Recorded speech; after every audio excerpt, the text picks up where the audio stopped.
Hello everyone, দিশার YouTube চ্যানেলে সবাইকে স্বাগত। আমি পরিমল। এই ভিডিওতে আমরা আলোচনা করব সঙ্গম পিরিয়ড অ্যান্ড সঙ্গম লিটারেচার। প্রথমে আমরা আলোচনা করব সঙ্গম বলতে কি বোঝায়। সঙ্গম বলতে বোঝায় gathering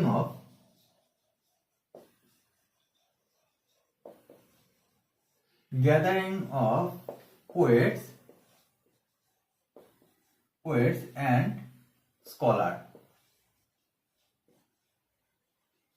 gathering of poets and scholars অর্থাৎ পোয়েটস এবং স্কলার্সদের গ্যাদারিং বা সম্মেলনকে বলা হয় সঙ্গম। এই সঙ্গমের সময়কাল কত, টাইম পিরিয়ড? সঙ্গমের টাইম পিরিয়ড হলো 300 খ্রিস্টপূর্বাব্দ থেকে 300 খ্রিস্টাব্দ, অর্থাৎ 600 বছর ধরে এই সঙ্গমকাল ছিল। এই 600 বছরের মধ্যে কবি ও স্কলারদের যে মোট 3টি সম্মেলন হয়েছিল। এই 3টি সম্মেলনের মধ্যে প্রথম সম্মেলন হয়েছিল দক্ষিণ মাদুরাইয়ে। দক্ষিণ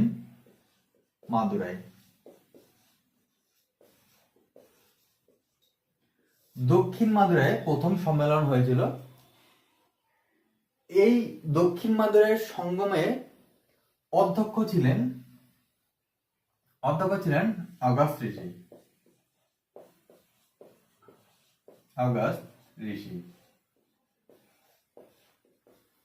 এই অগাস্ট ঋষিকে বলা হয় তামিল সাহিত্যের পিতামহ এবং তিনি দক্ষিণ ভারতে আর্যকরণ করেন। দক্ষিণ মাদুরায় যে সঙ্গম হয়েছিল, যার অধ্যক্ষ ছিলেন অগাস্ট ঋষি, এই সঙ্গমে মোট 89 পোয়েটস অ্যান্ড স্কলার্স উপস্থিত ছিলেন এবং এই সঙ্গমে পাণিনি তার অষ্টাধ্যায়ী রচনা করেন।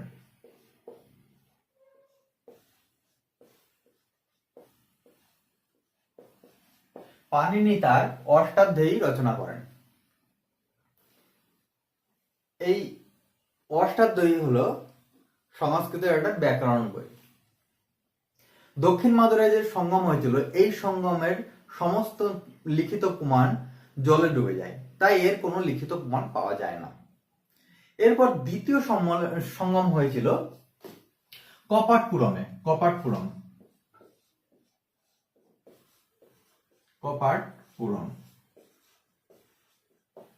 এই কপাটপুরমে যে সঙ্গম হয়েছিল, এই সঙ্গমের অধ্যক্ষ কে ছিলেন? এই সঙ্গমের অধ্যক্ষ ছিলেন তোলকাপিয়ার।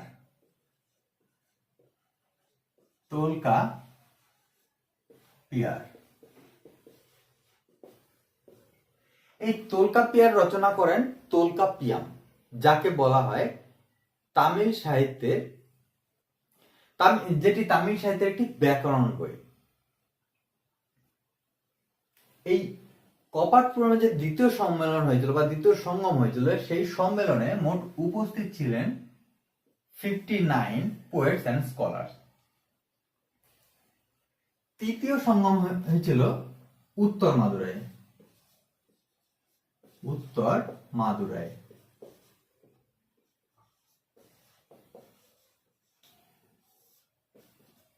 এই উত্তর মাদুরাই তৃতীয় সঙ্গমে অধ্যক্ষ ছিলেন নাক্কিয়ার।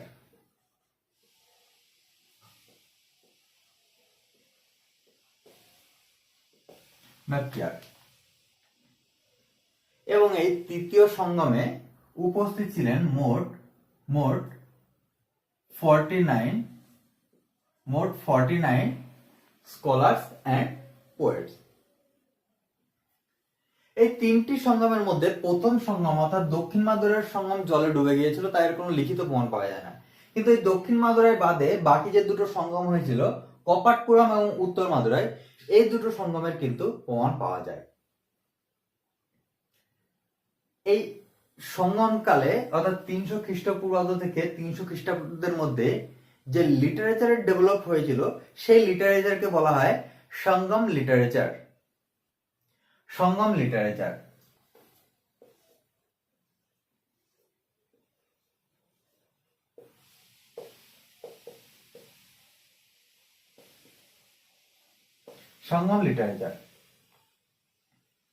এই সঙ্গম লিটারেচারের ভাষা ছিল তামিল।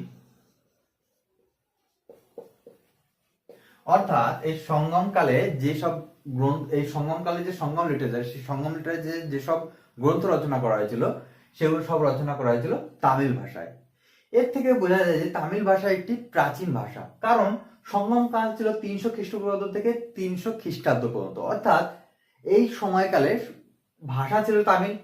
তামিল ভাষা যেহেতু রচনা করা হয়েছিল, এর থেকে বলা যায় যে এর আগেও তামিল ভাষা প্রচলিত ছিল। তাই তামিল ভাষা একটি প্রাচীন ভাষা এবং এই তামিল ভাষা হলো সঙ্গম লিটারেচারের ভাষা। সঙ্গমকালে যেসব গ্রন্থ রচনা করা হয়েছিল তার মধ্যে সেগুলি হলো তিরুকুরাল,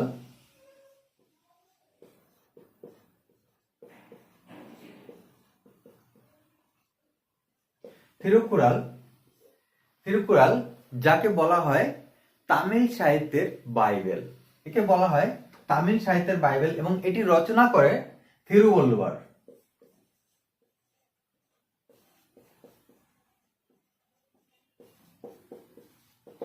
তিরুকুরাল রচনা করে থিরুবল্লুবার এবং এই তিরুকুরালকে বলা হয় তামিল সাহিত্যের বাইবেল।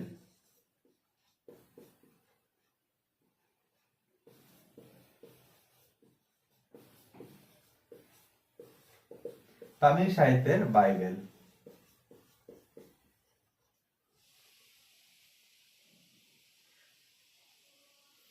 জীবক চিন্তামণি, এই সময় আরেকটি রচনা করা হয় জীবক চিন্তামণি।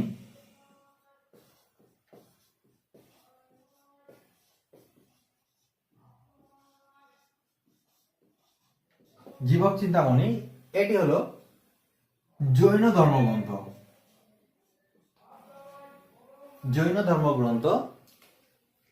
মণিমেখলে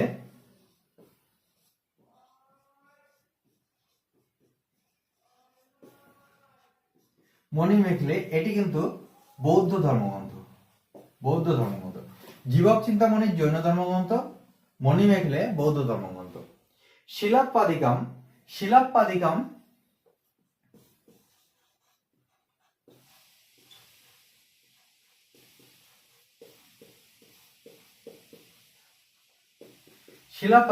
এই শিলাপ্পাদিকামকে বলা হয় তামিল সাহিত্যের ইলিয়ড।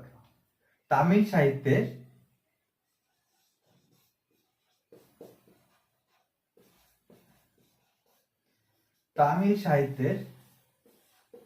ইলিয়ড।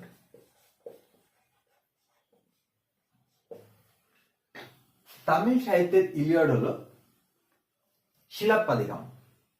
এই সময় আরেকটি গুরুত্বপূর্ণ গ্রন্থ রচনা করা হয়, সেটি হলো তোলকাপ্পিয়াম।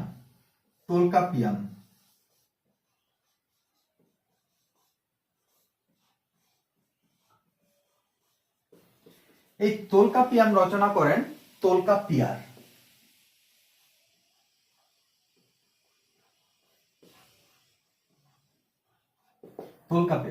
তোলকাপ্পিয়াম গ্রন্থের নাম আর লেখকের নাম হলো তোলকাপ্পিয়ার। এই তোলকাপ্পিয়ার ছিলেন এই দ্বিতীয় সম্মেলন অর্থাৎ কপাটপুরম সম্মেলনের অধ্যক্ষ তোলকাপ্পিয়ার। এই তোলকাপ্পিয়ার রচনা করেছিলেন তোলকাপ্পিয়াম। এই তোলকাপ্পিয়ামকে বলা হয়, মানে এই গ্রন্থটাকে বলা হয় ওল্ডেস্ট তামিল গ্রামার টেক্সট। অর্থাৎ তামিল সাহিত্যের প্রাচীনতম ব্যাকরণ বই হলো এই তোলকাপ্পিয়ার এবং যেটি রচনা করেন তোলকাপ্পিয়াম। আমাদের আজকের ক্লাসটি কেমন লাগলো কমেন্ট করে জানাও। যদি ভালো লাগে ভিডিওটিকে লাইক, কমেন্ট এবং শেয়ার করো এবং চ্যানেলটিকে সাবস্ক্রাইব করো। Thank you.